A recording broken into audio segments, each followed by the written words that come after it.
काल संध्याकाळी वर्ग काढला, रात्री आणि दिवसा असं काही विषय नसतो.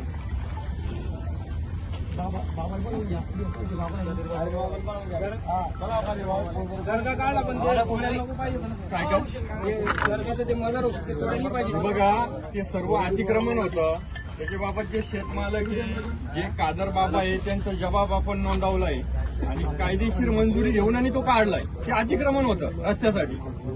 आलं का लक्षात? रात्री काढायला होता ना, दिवसा काढायला होता ना, बंदोबस्त एवढा देऊन दिवसा काय बघा असं स्वरूप करता येत नाही. गैरकायदेशीर आहे. तुम्ही बाजूला होऊन जा, गाड्या जाऊ द्या, तुमची मिटिंग घेऊ आपण. जागा उपलब्ध करून द्यायला पाहिजे सर, जागा उपलब्ध करून द्यायला पाहिजे तुम्ही सर. आम्ही सर तसं नाही ना,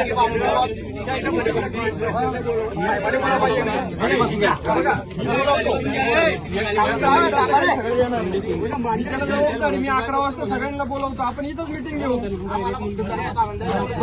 जागा उपलब्ध करून आम्ही दर्गा बांधला जाईल, आम्ही नियोजित जागा ठरवा, शेतमालाकडून जागा घ्या, त्या ठिकाणी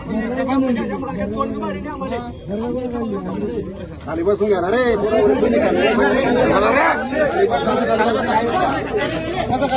माणसं बोलतात खाली बसून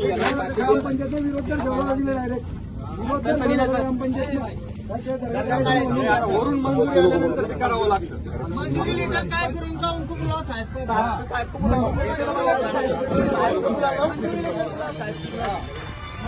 बघा ऐका, तुम्हाला समजावून सांगतो. तुमची मी मिटिंग घेतो, पीडब्ल्यूडीचे अधिकारी बोलवतो, कॉन्ट्रॅक्टर बोलवतो. तुमचं काय मागणी आहे ते त्यांच्यापर्यंत आपण पोहोचू.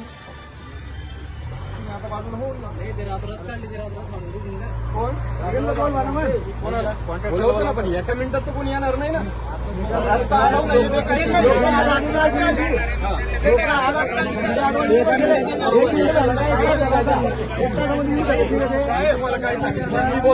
जबाबदारी घेतो. रातच्या वेळेस एक तासात ते दर्गा काढली, आता येऊ शकणार बस थांबलाय, आम्हाला लिहून द्या ना. बरोबर आहे, बरोबर आहे, पण ते अतिक्रमण होतं राजांनो.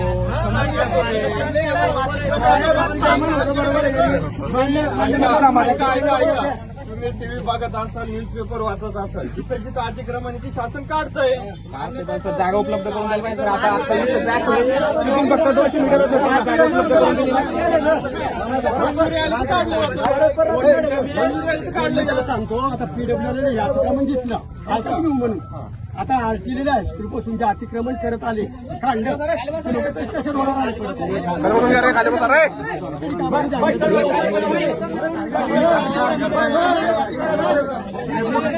बाजूने बसू द्या ना, त्यांच्या बाजूने थांबा, त्यांच्या बाजूने थांबा, सेक्युरिटीच्या बाजूने उभे राहा तुम्ही. पण किमान दिवसा ऐका, 4 लोक पळायला गेले. अतिक्रमण काढणे हा सार्वजनिक बांधकाम विभागाचा मुद्दा आहे. आम्ही कायदा व सुव्यवस्था आणि लोकांची हाल होऊ न देणं हे काम आम्ही करतो. आम्ही तुमच्यासाठी आम्ही मिटिंग घेतो. एक तासात मी त्यांना बोलावतो. तुम्ही रस्त्याच्या बाजूला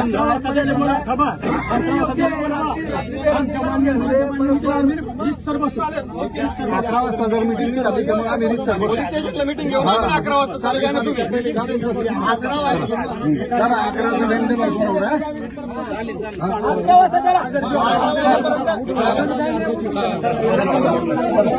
आहे.